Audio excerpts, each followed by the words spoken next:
Hey guys, it's Yip. I'm trying out a few different ways of delivering lore, and this is the first one, a true crime-esque show about lore and the people in Azeroth. So I would love to know what you think, so please leave me a comment or write me on Twitter about what you think. Your feedback is very much appreciated. So sit back and enjoy. The First War was the original conflict between the Orc clans of Draenor and the humans of the Kingdom of Stormwind. The Orcish horde came through the dark portal, riding wolves as black as the moonless night. The Orcs were filled with the demonic blood of Manaroth, consumed by their lust for war. Between the Orc brutality with axes and their evil magic derived from the twisting nether, their might was too much for the humans, and Stormwind fell. It wasn't until 6 years later, during the Second War, that Stormwind was reclaimed. Following the destruction of the first Dark Portal, Archmage Khadgar wanted to ensure that there would be no further invasions from Draenor.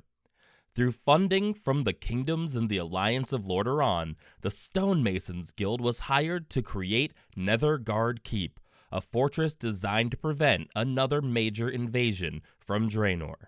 The Stonemasons built Netherguard Keep under the supervision of elected guildmaster Edwin VanCleef. The Stonemasons Guild's work had always been superb, rivaling that of the Dwarven Royal Stonecutters Union. Because of this prominence and skill, once Stormwind was retaken and Netherguard Keep built, the Stonemasons were once again hired.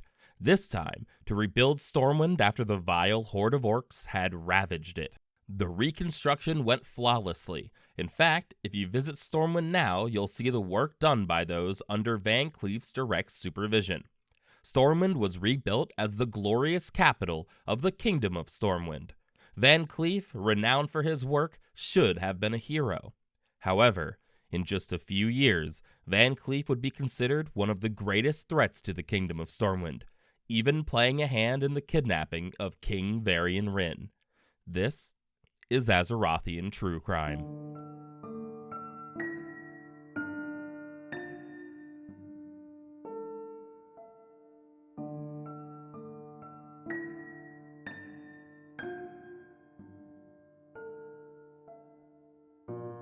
Edwin VanCleef was born and raised in Stormwind. He was childhood friends with Matthias Shaw, who later became the leader of Stormwind's intelligence service, SI-7, as well as served as Master of Spies. VanCleef was personally trained as a rogue by Matthias. Despite having an unassuming appearance, VanCleef was known as a peerless fighter, an idealist, and a romantic. VanCleef wasn't just an excellent fighter, he also became an accomplished stonemason.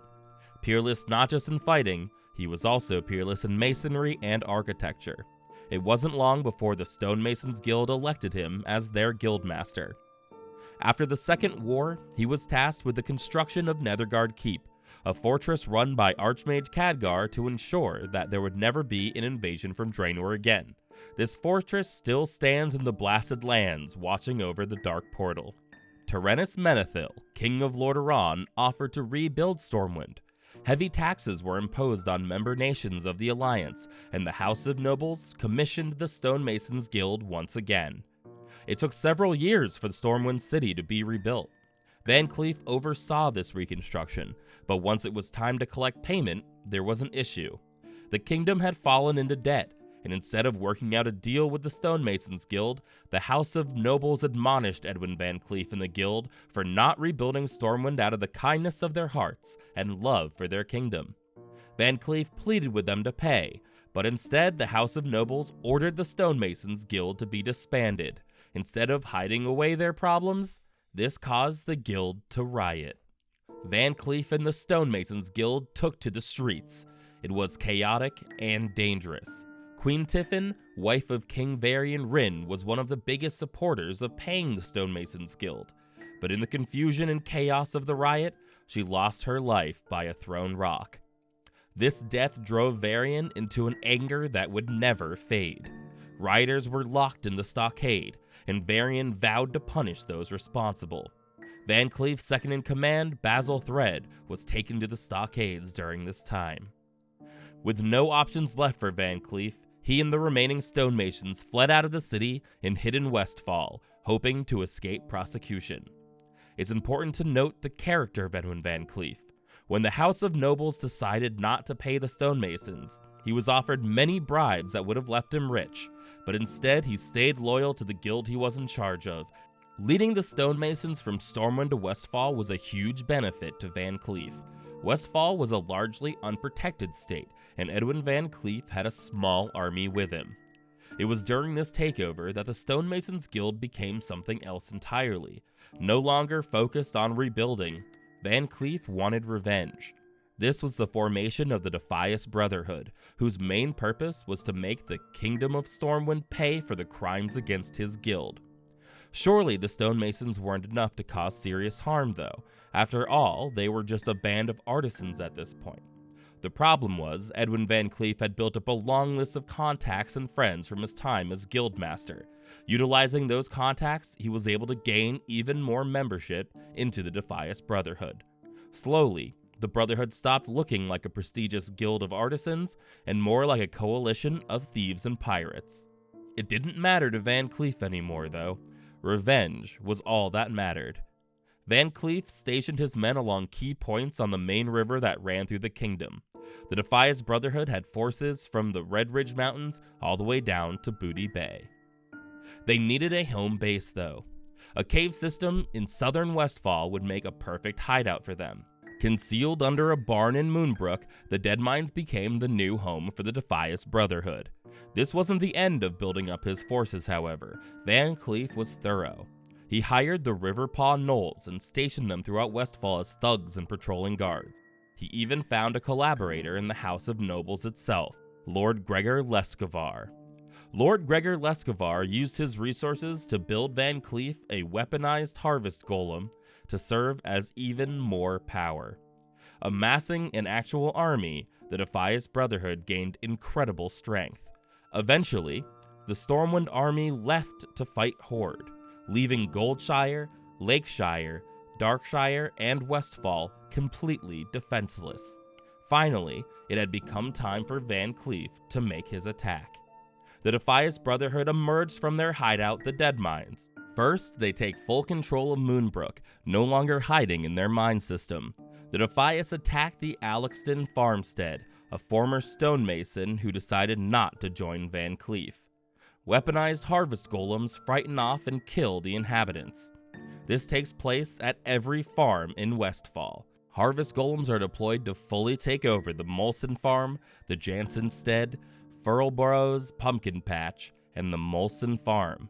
Defias set fire to the Dead Acre and Demont's Farm, burning the houses there down. He used this manpower to take over the most important resources within Westfall. He pushed the farmers out and took over Jangalode Mine in the Gold Coast Quarry. The Defias penetrated deep into the kingdom, with agents making their way into Northshire Abbey and farms reaching into Elwyn Forest. They eventually take the mines in Elwyn Forest too, the Jasperlode Mine and Fargo Deep Mine. In Northshire Abbey, they take full control of Echo Ridge Mine. Kobold gangs are deployed to these mine locations. That's right, nearly every threat that you've seen in Elwyn and Westfall are all agents of the Defias Brotherhood, under the direct control of Edwin VanCleef. With this massive takeover, VanCleef is ready for his next step in the plan.